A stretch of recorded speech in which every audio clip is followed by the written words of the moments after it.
Kevin Palmieri, welcome to the Human Capital Innovations Podcast. John, thank you so much for having me. I'm excited to chat, my friend. It is wonderful to be with you. I'm excited to have a nice conversation. You're joining us from New Hampshire. I'm south of Salt Lake City in Utah. And today we're going to be talking about overcoming fear and fostering confidence to reach your full potential. Now, of course, this has application in our personal lives, our family lives, home lives. But we're also going to address it, particularly from an organizational perspective. And as a leader, how do we lean into the messiness and the discomfort and the uncertainty of leadership roles? How do we overcome the fear associated with those roles and foster confidence in an authentic way so that we can best lead our people and support them and help them to fulfill their own potential, which in turn will help us to fulfill our own potential. That's what we'll be discussing together today. As we get started, I wanted to share Kevin's bio with everybody. Kevin Palmieri is a motivational speaker, personal development coach, and entrepreneur. He is the co-founder of Next Level University, a company focused on helping individuals and organizations reach their full potential through coaching, training, and events. And I could go on, but I'm going to pause there. Anything else, Kevin, that you'd like me to, or that you would like to share with the audience by way of your background or personal context before we dive on in? Yeah, one thing I always like to add is I might seem like somebody who is very confident. I might seem like somebody who designed the life I have today, but I have my own fears. I have my own insecurities. So me talking on this is very personal and something that I deal with often. I don't want people to think I have it all figured out, because the second you figure something out is the second you stop learning. So I think I'd like to add that as well. Yeah, and that's a good disclaimer at the beginning, and I would say the same thing. I think we all have these things. It's a constant journey. It's a constant battle.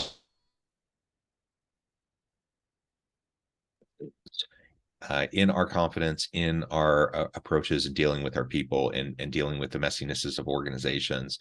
And so I think ultimately, as long as we're aware of that and have the intellectual humility to foster that kind of a perspective, that will go a long way as we try to bring our authentic selves to this kind of conversation. Yeah. So why don't we start by talking about really how you look at fear? Because we're juxtaposing fear and confidence. I'm not sure that's actually always the perfect way to view it, though that's commonly, how we think about it.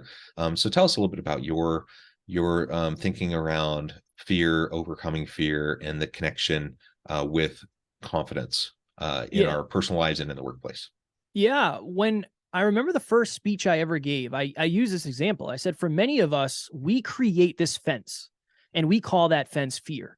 And there are many things on the other side of that fence that we imagine we would like, but for some reason we walk up to the fence and we convince ourselves that we can't step over it.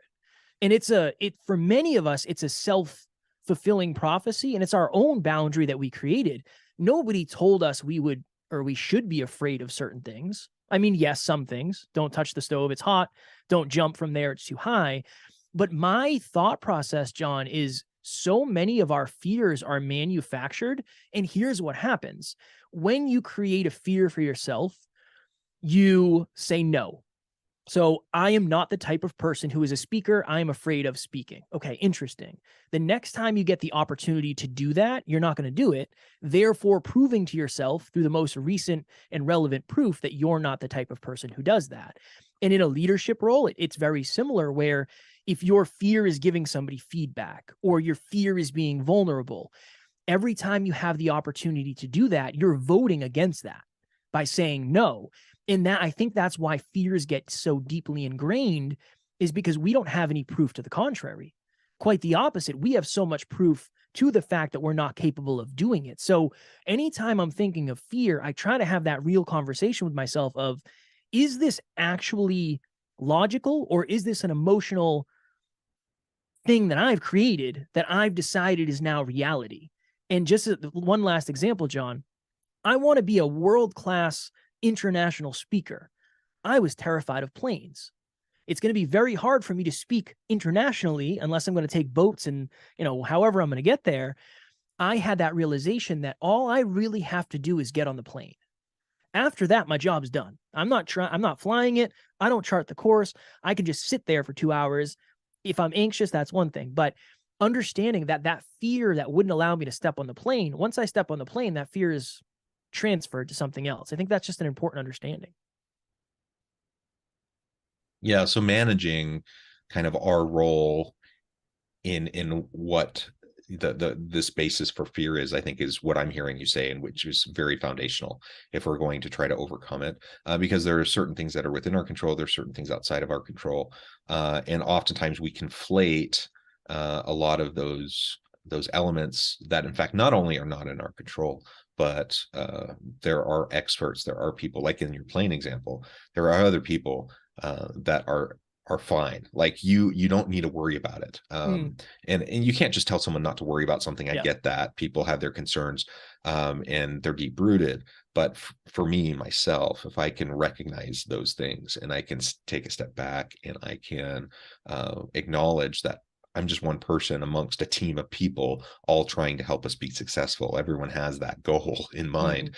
Yeah. That can take a lot of pressure off. And when you reduce that pressure, that allows you to address the root causes of the types of fears that you're facing.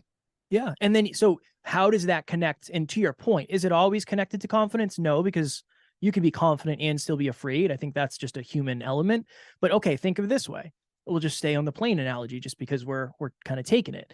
If you want to become more confident when it comes to something, there are a couple ways to do it. It's through behavior and practice and proof, or in some scenarios, it can be through awareness. When I started to become aware of, why do the planes power down their engines after we take off? Is something wrong? Like, why does that always happen? Oh, that's normal.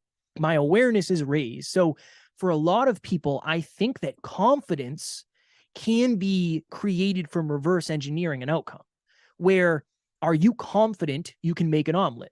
Yes. Why? Because you've done it before. Are you confident that you can put out a fire? No. Why? There's a lot of perceived fear, and I don't know how to do it. I've never done it before. I think at a simple level, for many of us, confidence is the ability to figure something out. It's the ability to say, can I actually get this result that I want based on my current awareness of what that result will take? But I think for some reason we say to ourselves, I'm not confident enough to do this. When in reality, I think for a lot of us, it's not certain. I'm not certain enough, or I'm not competent enough yet to put myself out there to try to get this result. Yeah. Yeah. And I think it's important to recognize as leaders, sometimes we have this sense that we need to project confidence constantly in order for other people to take us seriously. And now certainly you can't meander around completely clueless and unaware of what you're doing, and that can't happen. That will foster distrust and will hurt your credibility. But assuming that, that's not the situation we're dealing with most people. Most individuals don't know everything. And in fact, their team appreciates them acknowledging that they don't know everything, and bringing appropriate levels of vulnerability to your leadership style is not a lack of confidence. It actually, I think, requires a higher level of confidence and self-assurity and security in yourself to be able to allow other people in to see that kind of vulnerability. Now, I'm not talking about oversharing and things that would be inappropriate in the workplace, but being appropriately vulnerable with your people and letting them know that you don't know everything, letting them know that you're leaning on them and their expertise. In fact, it is the expertise of your team that's going to do most of the work, not you as the leader of that team. And that actually can create a dynamic of increased trust that will allow other people to feel empowered and to do more great creative work if you can foster that kind of vulnerability. So it's an interesting thing to think about, kind of the traditional sense of what people, this traditional stereotype of a confident, bold, confident leader versus the more modern conception of an empathetic leader, a leader who has that appropriate vulnerability and who can connect on a real authentic level with their people. And I think actually the two should go together. Like you come across as more confident when you can be genuine and authentic. Yeah, and I'll throw another, this could be a wrench into things, but I think we should explore as humanity, as leaders, as everything, the connection between belief / confidence and self-worth. Here's the interesting thing. Oftentimes, I think when we meet somebody who is arrogant, we assume they have a ton of belief in themselves. When many people I have met that are arrogant, they're just delusionally high when it comes to self-worth. They think they're deserving of results, or they think they're deserving of attention. That's a very interesting thing, where I think true confidence, to your point, is the ability to say, hey, I do not know it all. I don't know what I'm doing in this moment. I need some support. Or I'm afraid that things aren't going to go the way we want. I need to lean on somebody. I think that the confidence, that's confident. That is having the ability to say, I don't know if I can get this outcome, but I do know that I can share with you that I don't know how to get this outcome, therefore us getting the outcome. Versus somebody who might have a delusionally high level of self-worth that does kind of hinge on that arrogant side of things. I just think that's a very unique thing, because there's many people out there who don't think they're confident. They don't think they believe in themselves, when in reality, they have low self-worth. So they don't think they're deserving. There's a big difference between saying, I believe I can build the castle, right? I believe, I have confidence that I can build the castle, and I deserve to have the castle, even though I don't know how to build it. Those are two different lives, two different leaders, and two different teams. How does that connect to imposter syndrome in your experience? Because that seems like that comes back to this idea of self-worth. And it seems like a connection point between fear and confidence and how we portray ourselves and the beliefs that we have in ourselves. Yeah, I think at the end of the day, imposter syndrome is your fear that people are going to find out your greatest fear. So it's almost like, as a leader, if you're afraid that people are going to, you don't believe you know enough, your biggest fear around being an imposter is that everybody's going to figure out you don't know enough. One day there's going to be a spotlight that says, oh, today's the day, Kev, you do not know everything that you claim to know. So this is my perspective on that. I don't know if imposter syndrome is ever supposed to go away in a way, because if you're growing, if your company is growing, if you're growing as an individual, as a leader, you're probably always going to be hinging on in the learning zone, where I know, but I don't know everything. I don't feel like I know enough. I'm in that outward zone where things could go wrong. I think as you become more confident, and as you become more aware, and as you become more certain, you probably should push the pedal down a little bit more and kind of lean out into your outward edges. So I don't think imposter syndrome is lack of confidence. I think imposter syndrome is you getting to a new area of life, understanding the lack of familiarity with that area, and then thinking of all the things that you don't know because you don't know what you do know yet. I think that's kind of what imposter syndrome is and how it shows up for many of us, because it's not because we don't know. It's because we're very new to the area that we're in. When you get a promotion, you've probably been working for that promotion for however long, and that was the goal. When you get there and maybe you're leading a new team, what are you thinking? Well, maybe I don't know as much as the previous leader. Maybe I do things completely different. Maybe I'm missing things, right? You're on that outer edge of what you're currently capable of. So I think that's kind of what it is. It's just an understanding that when you're growing, feeling like an imposter isn't necessarily, at least from my perspective, a bad thing. Sometimes it's an accurate thing. Yeah, and I think, I mean, ultimately, it's the old cliche. The more I learn, the more I realize I don't know. That's not imposter syndrome. That's intellectual humility. I mean, that's just recognizing the world is a very infinitely complex place. Yeah. And for me to be arrogant enough to think I have it all figured out is kind of silly, right? And Yeah. so I really appreciate it when people can be honest enough with themselves and with those around them to convey that level of vulnerability, that they don't actually have it all figured out. And it doesn't say anything bad about them. In fact, I usually think more highly of that person because they have that level of intellectual humility.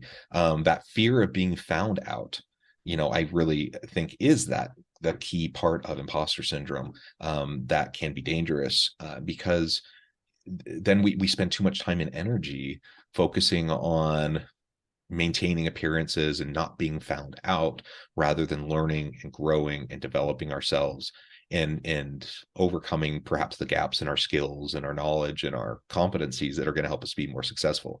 But the truth is, we all are continually developing. Nobody has it all figured out. Nobody is perfect at their job, and we find ourselves in new situations, new contexts all the time that require us to continue and learn and stretch and grow. And that's always going to be a little bit uncomfortable, because if you're learning, that means you're going to be a little bit uncomfortable. And so to that point, in that way, I completely agree with you that I suppose we're always going to have a little bit of that imposter syndrome floating around in our heads. And I guess the key is to not allow ourselves to ruminate on it too much and allow it to negatively impact how we interact with others. I can acknowledge that I'm building the plane while I'm flying it. I don't have it all figured out. I'm iterating, I'm learning and growing as I go. I can acknowledge that at the same time, while conveying to my people that, while I'm not perfect, I'm trying, I'm moving forward, and I hope that they'll do the same. And I'm going to help empower them to do that. And I'm going to support them to do that themselves. I think that creates this dynamic of, a culture of continual learning, a culture of mutual support, mutual accountability and trust, and this simultaneous, intellectual humility around recognizing we don't know it all, we don't have it all figured out, we're going to mess up, and learn along the way, and doing it as appropriately vulnerable human beings, that are going to support each other, and ultimately, we can still recognize we don't have it all figured out and be confident in our ability to work together to figure it out eventually as we continue to iterate and to grow. Yeah, I think it requires confidence to admit that. I'll tell you this, John, I think this is important. I had imposter syndrome before I logged on with you. I looked at the show and I was like, this is a very intelligent human that I'm going to be talking with today. I wonder if I'm going to get found out. Am I going to get found out today? That literally went through my mind. And I think this is where the confidence piece comes in.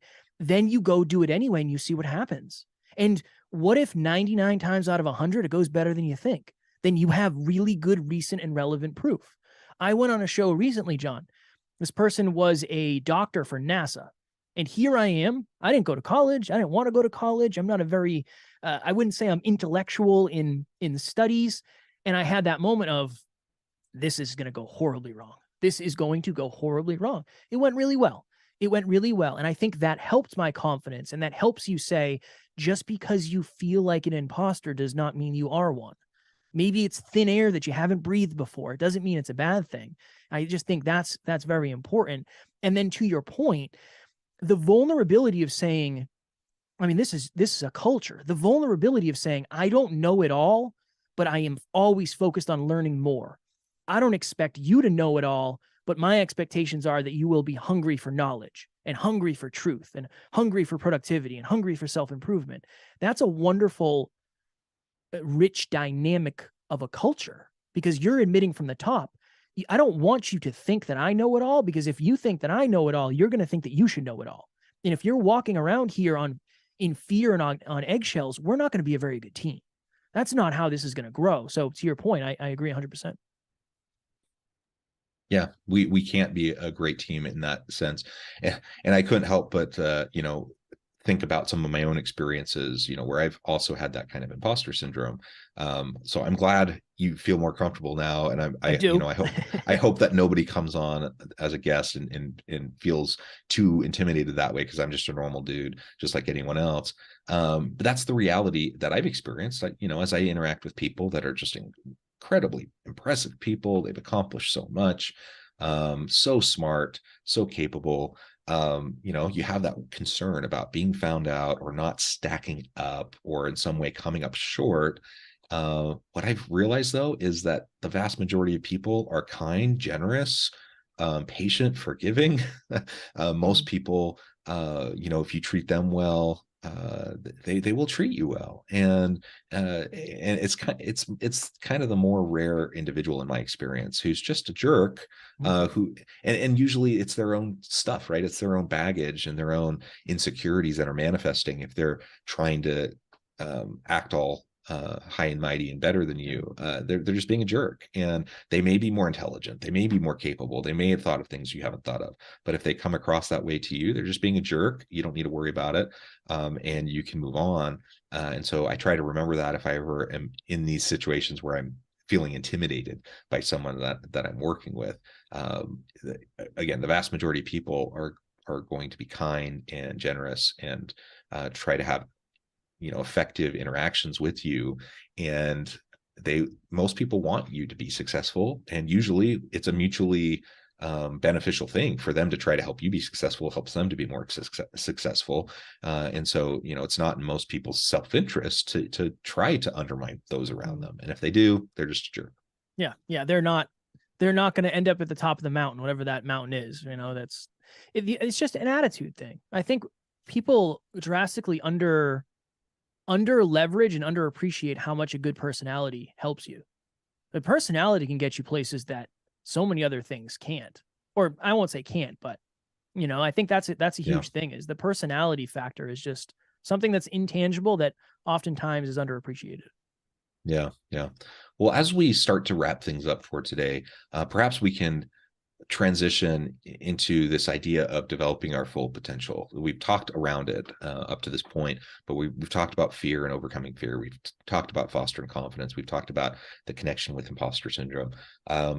As we are dealing with all these different facets in our brains and our thinking and our interactions with the world around us, ultimately, how does that help us get further along the path towards achieving our full potential? And as a leader, how does that help me then develop the full potential of my people on my team? Yeah, I think at the end of the day, it gives us the confidence and the capabilities to go lead our own lives. One of the things that we talk about often is the holistic approach to potential.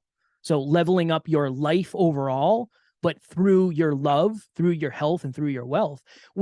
Here's the interesting thing. Most of us are confident in one arena of life. So there are many people who, when they look at their bank account, they feel really good, but their relationships aren't the best, or their health isn't necessarily the best.